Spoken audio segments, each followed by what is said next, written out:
Assalamualaikum warahmatullahi wabarakatuh. Di sini saya beserta teman saya ingin memaparkan tentang profil bisnis UMKM dari Depo Air Minum Biru. Ada pepatah mengatakan, tak kenal maka tak sayang. Maka dari itu, perkenalkan, nama saya Denisa Aska Azara dan rekan saya Aryani Gatining Tias. Bisnis Depo Air Minum Biru merupakan bisnis yang ada di sektor industri pengolahan. Di sini ada yang tahu industri pengolahan itu apa? Jika tidak tahu, mari kita bahas bersama. Industri pengolahan adalah suatu kegiatan ekonomi yang melakukan kegiatan mengubah suatu barang dasar secara mekanis, kimia, atau dengan tangan, sehingga menjadi barang jadi atau setengah jadi, dan atau barang yang kurang nilainya menjadi barang yang lebih tinggi nilainya, dan sifatnya lebih dekat kepada pemakai akhir. Contohnya itu seperti orang yang membuat pakaian dari hanya berbahan baku kain, bisa mengubahnya, bisa mengolahnya menjadi pakaian yang bisa dijual. Atau orang yang berjualan pisang goreng. Nah, orang yang menjual pisang goreng yang hanya dari bahan baku pisang bisa menjadi berbagai macam olahan.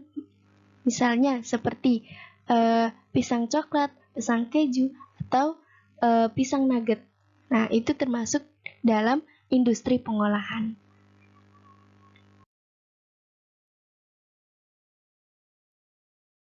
Selanjutnya yaitu klasifikasi industri. Nah, klasifikasi industri yang digunakan dalam survei industri pengolahan adalah klasifikasi yang berdasar kepada International Standard Industrial Classification of All Economic Activities atau disingkat ISIC, revisi keempat, yang telah disesuaikan dengan kondisi di Indonesia dengan nama Klasifikasi Buku Lapangan Usaha Indonesia atau disingkat KBLI tahun 2009. Adapun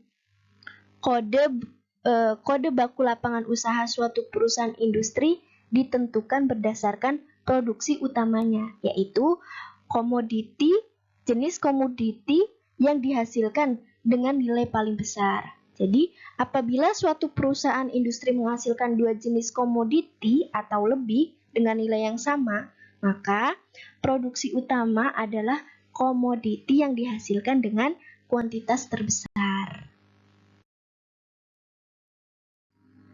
Nah, di Indonesia sudah banyak perusahaan-perusahaan besar yang bergerak di industri pengolahan. Contohnya nih, seperti PT Gudang Garam. Nah, yang kita tahu bahwa PT Gudang Garam ini merupakan PT yang memproduksi rokok, ya bermacam-macam rokok lah. Yang kedua yaitu PT Kalbe Farma. Nah, PT Kalbe Farma ini merupakan perusahaan yang memproduksi obat-obatan atau hal-hal yang berbau kimia. Nah, yang ketiga yaitu PT Sayap Mas Utama. Nah, PT Sayap Mas Utama ini atau lebih dikenal dengan Wings. Ya, kita tahu bahwa Wings ini sudah banyak menghasilkan produk-produk rumah tangga seperti sabun, pewangi, dan lain-lain atau makanan. Nah, itulah contoh perusahaan yang sudah besar bergerak di industri pengolahan. Nah, kita masuk ke inti pembahasan, yaitu profil bisnis Depo Air Minum Biru. Nah, Depo Air Minum Biru ini memberikan layanan pengisian air minum biru di lokasi gerai yang tersebar di berbagai tempat. Pelanggan datang ke gerai dengan membawa botol galon kosong 19 liter miliknya untuk diisi ulang kembali dengan air minum biru. Nah, di bulan Agustus 2020, jaringan waralaba biru berhasil menembus batas benchmark yaitu 500 gerai biru yang tersebar di 9 provinsi dan 36 kota di Indonesia, ditambah 1 gerai riset dan pengembangan di kota Sacramento, California, Amerika Serikat. Selanjutnya yaitu visi dari Depo Air Minum Biru, yaitu tumbuh memimpin pasar air minum isi ulang melalui penerapan prinsip-prinsip bisnis dan kemanusiaan yang benar. Dan misi dari Depo Air Minum Biru yang pertama, memberi kemudahan hidup melalui penyediaan air minum yang sehat, berkualitas terbaik, dengan biaya yang ringan. Yang kedua, mengedepankan penguasaan teknologi unggulan. Dan yang ketiga, terus meningkatkan kualitas layanan kepada pelanggan. Selanjutnya yaitu ada manajemen risiko. Nah, manajemen proses merupakan bagian dari menjaga mutu. Dalam standar ISO 9001 tahun 2015 mengenai sistem manajemen mutu, franchise biru dihadapkan pada cara menjaga mutu berdasarkan manajemen risiko.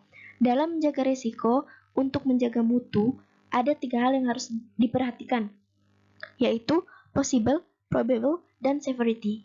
Nah, setiap risiko itu mungkin bisa terjadi, namun tidak semua risiko akan terjadi. Karena itulah, franchise biru perlu mengidentifikasi risiko yang muncul dalam menjaga mutu.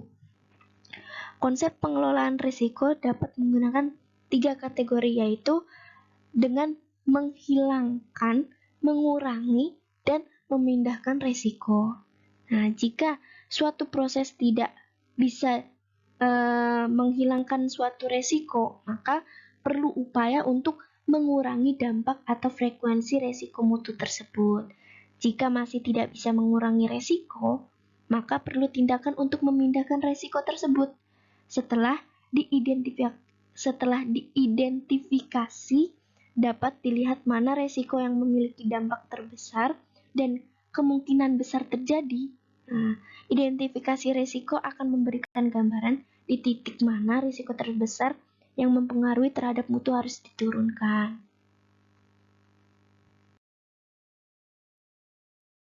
Selanjutnya yaitu rantai nilai bisnis. Yang pertama ada investasi.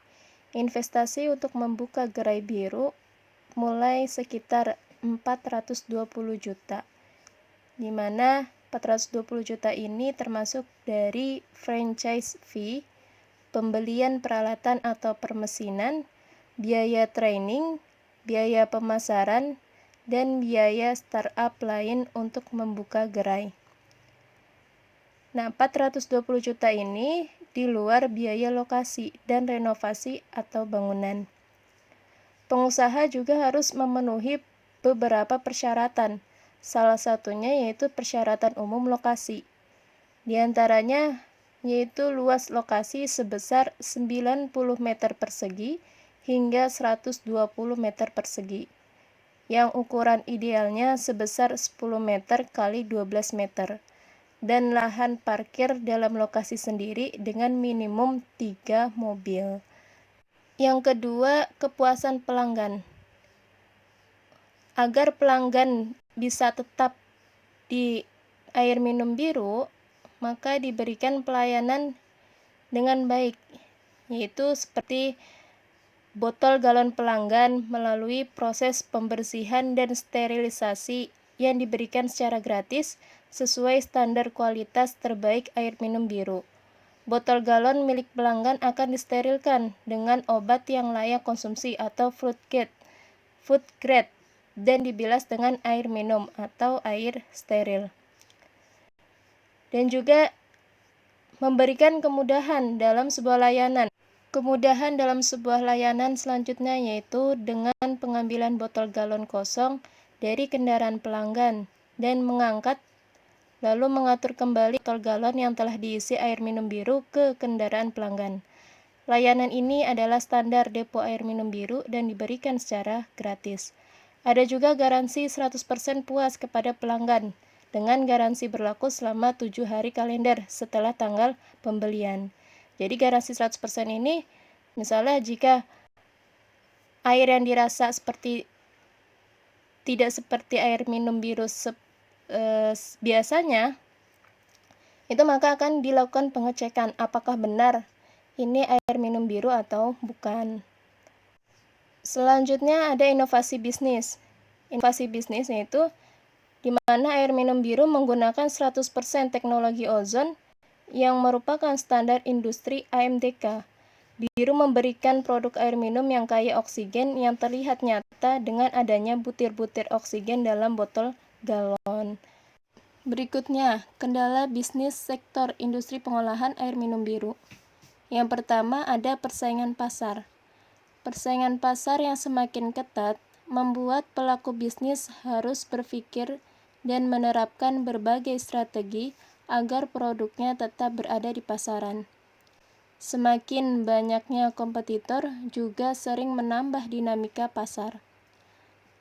Yaitu semisal ada dua air minum yang sama-sama tidak diberi nama merek, namun keduanya sama berkualitas dan teknologi yang digunakan sama.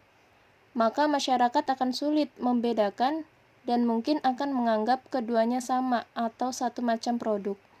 Artinya, sebuah brand sangat dibutuhkan agar masyarakat mampu mengenalinya. Karena itulah, suatu brand menjadi sangat penting sebagai suatu identitas agar dikenal oleh masyarakat. Yang kedua, harus menjaga kualitas air.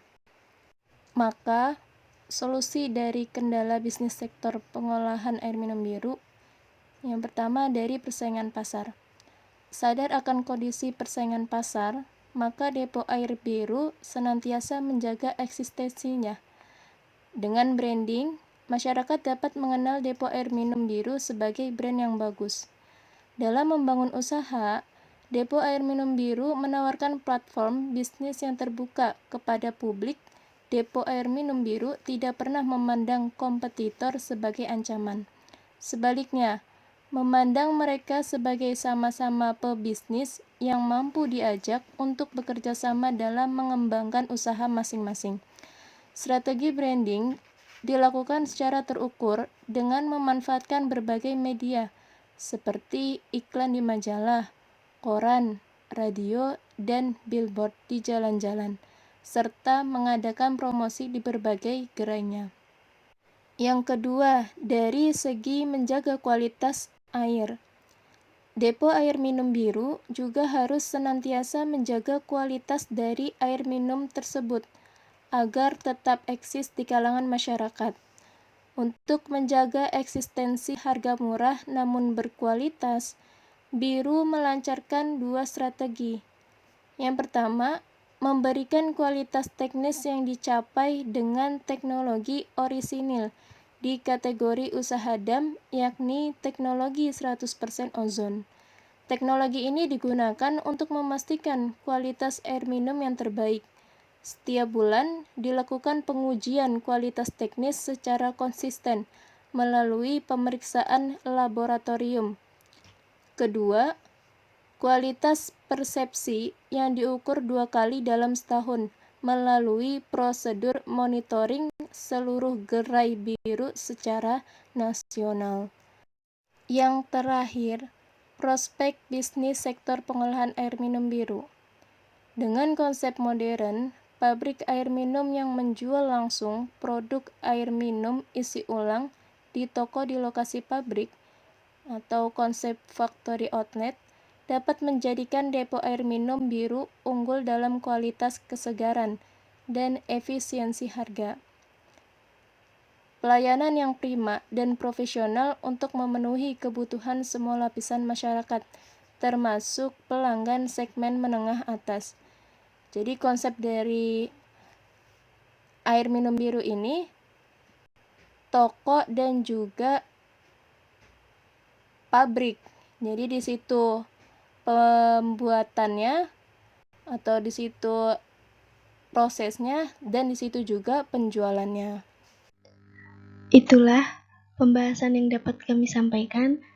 Bila ada salah kata dalam berucap atau belum bisa memahami apa yang kita sampaikan, kami mohon maaf yang sebesar-besarnya. Wassalamualaikum warahmatullahi wabarakatuh.